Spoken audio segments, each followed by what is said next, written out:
Hey guys, so today we're going to be looking at what's the creepiest thing you've saw someone do. So yeah, let's just get right into the video. When I was a senior in high school, I had a friend over to my house. We were hanging out in the basement. It was late and I was ready to go to bed. I told my friend it was time to go. He said he will let himself out. I heard him walk upstairs, open the door and shut the door, but I didn't hear the screen door shut, which means he didn't actually leave the house.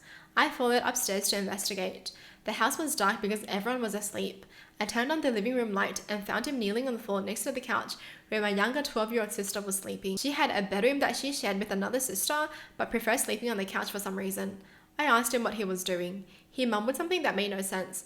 I walked him out of the house to make sure he left, and broke off all contact with him after that. I later heard a rumor that he had molested his own younger sister. Yo, that is terrifying. Thank gosh that this person trusted the gut feeling and noticed the screen door didn't shut. Man, that's creepy. That is so scary. This is actually like a horror film, man. What the hell? He actually didn't leave, but he pretended like he left. Ugh. I was shopping in a women's clothing store a few years ago and noticed a guy a few feet away from me also browsing through the racks. At one point, I noticed some weird motion from him in my peripheral vision and turned to see him wiping his D on each piece of clothing. I immediately contacted the manager and called 911, and now all purchased clothing gets washed immediately after I bring it home. No exceptions. Yeah, you always wash all the clothing that you buy outside immediately. Okay, well at least before you wear them. But yes, even online stores, you should wash the clothes because of all the chemicals, and you don't know where they store their clothes, right? You don't know what's been stepping on them, who's been stepping on them, so yes. Wash your clothes. I got into my car to go to work at like 5 a.m. When I start to reverse, I see a guy in all black crawling on all fours towards my car from the street. I floored it and took off. Oh, what the hell is that? What the hell is that? Excuse me, why was he on all fours? What was he doing in the dark at 5 a.m? Or was he trying to hide and then he thought he would be fast enough to do something, but the car just took off too fast? I didn't see it, but my college dorm roommate was showering in the common bathroom. When he looked up and saw a phone recording him inside, he immediately opened the store door, ran after the guy totally naked and shouted at me. I was in our room to come help. Turned out one of the dormers had been filming him a couple of times. The case reached the university tribunal and that led to the group's dismissal. Yo. Oh. What's wrong with people? I was going home after seeing my boyfriend at the time. It's late at night, roads are clear. I pull up to a stoplight on the edge of town. I see movement out of the corner of my eye and I'm expecting a deer, but I realize I'm looking at a person hunched over holding a crowbar, clearly trying not to be seen. I ran that red light and got out of there as fast as I could. Yup. This is why when you get in your car, just lock your doors immediately because you never know who's shady around you. What the hell? Yo, these are creepy. I used to work at the courthouse many years ago. We still had our cases in printed form like books. Anyway, this was a criminal court, so we had those folders with all the information about the case. This particular case was a murder case. 2 or 3 people murdered a guy in a small farm, dumped the body in a ditch. The corpse was found days later, so it was not only starting to rot, it had been found by vermin and small game.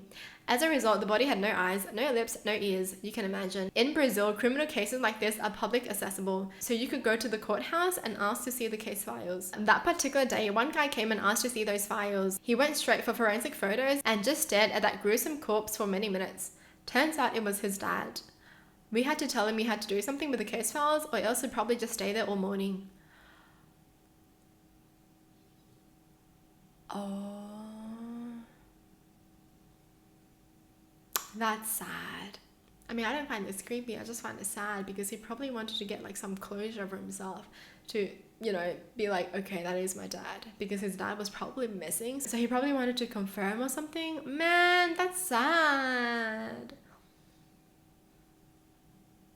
One time, a man followed me around the mall. He was quite sneaky about it, and had I not been paying attention, I may have not even noticed. He would wait on the bench outside of the stores.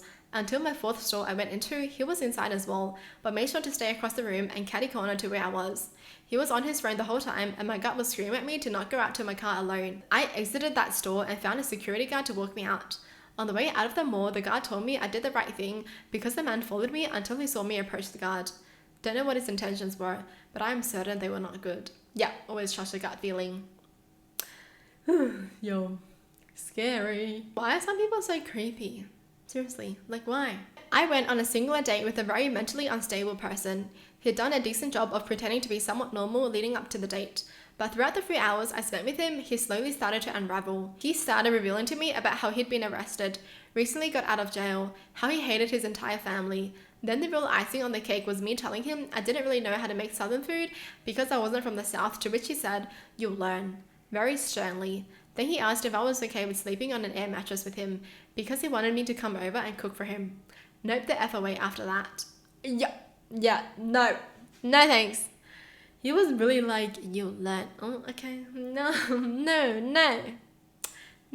I always find it funny how people reveal these kind of things. Like, why do they think it's okay to share this on a first date? I mean, I'm glad they do, but like, why do they always share it?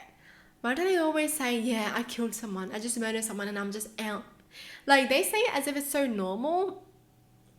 You're on a first date. You will think your first date will be okay with you telling them that? When I was around 14, a woman about 50 to 60 years old who was known throughout my neighborhood as being creepy, looking through windows, digging through trash, etc., approached my younger brother and I while we were walking home from my neighbor's house about a block away. She asked us if we wanted to come to her house at midnight for a laser tag party with her and her kids. Not all that odd, except for a huge forced smile and the fact that this party was at midnight when we had school the next day. Discovered a few weeks later that the kids she mentioned were all 5 to 6 children she adopted all at once. None of them were very well adjusted and were bullies to the other kids on the street. We also saw all the kids being taken away in police cars, whatever that was about. She was abusing them. If your neighbor approaches you one day out of nowhere, randomly, and then never actually do that, don't trust them. Okay, do not trust them. Thank you. Well, that's it for the video. Hope you guys enjoyed. Tell me in the comments down below what your thoughts are. And as always, thanks for watching. Hope you guys liked it. And I'll see you guys next time. Bye.